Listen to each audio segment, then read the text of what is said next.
Good morning and welcome to Turn the Corner. Today I'm going to make a chocolate chia pudding. I decided on this recipe because I'm not on a diet, but I am trying to eat healthier and go with a new lifestyle. So I'm doing my best to partake in clean eating as much as possible.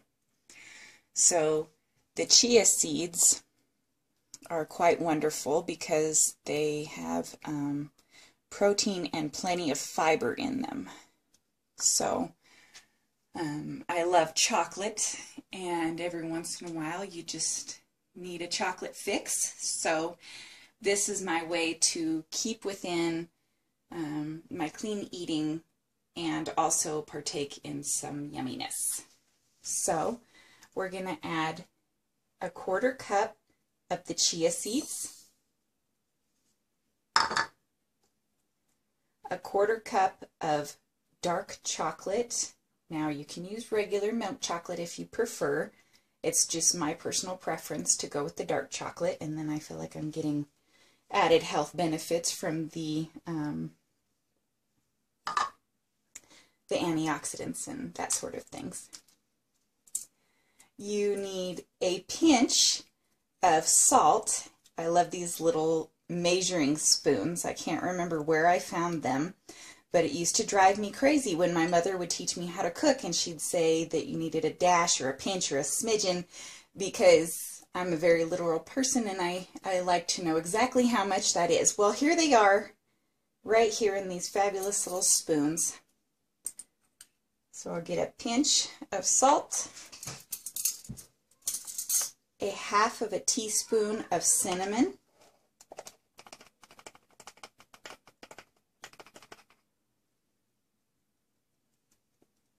sprinkle it in there. You need 1 1/4 cup of almond milk,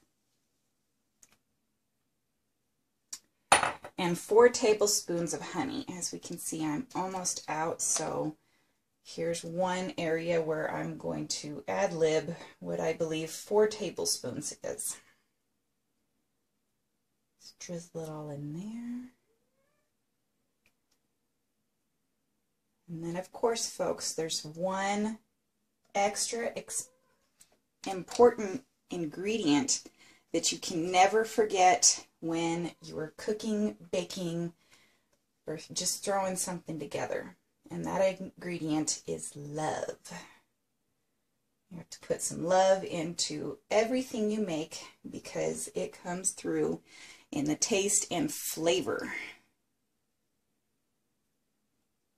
I made some cookies last night, and I tell you, I was a little tired and worn out from the day, so I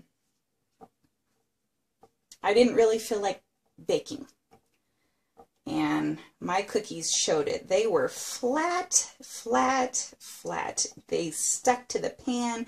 You couldn't even hardly get them off of the pan. I almost needed a crowbar, and that was just another example of why you should never bake when you're not up to the task. So I could have just thrown all of this in the blender to begin with. This is my first time ever making this recipe, so I have no idea if it's any good yet, but I figured we would try it together.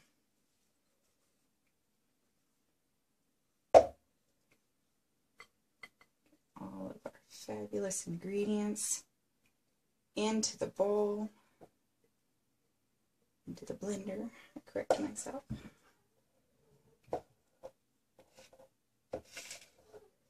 Alright, and I'm going to blend it up until everything is mixed well and smooth, and then we're going to put it in some fancy cups so that we can feel like we're having a true treat.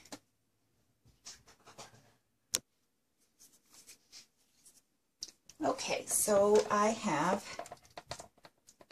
run the mixture through the blender, couple minutes, nothing too long. Pretty much it took just as much time to run it through the blender as it did for me to clear away my other dishes and ingredients and to get my fancy cups out. Now I have to tell you, dessert is always better in a fancy cup. Sure, it tastes good enough any other way. But trust me when I say it is always better in a fancy cup. Go right there. Try to make equal proportions so it doesn't look like this recipe makes a whole lot. But it'll be enough for me and the kiddos because hubby doesn't appreciate dark chocolate. He didn't think he'd appreciate the chia seeds, but we'll see.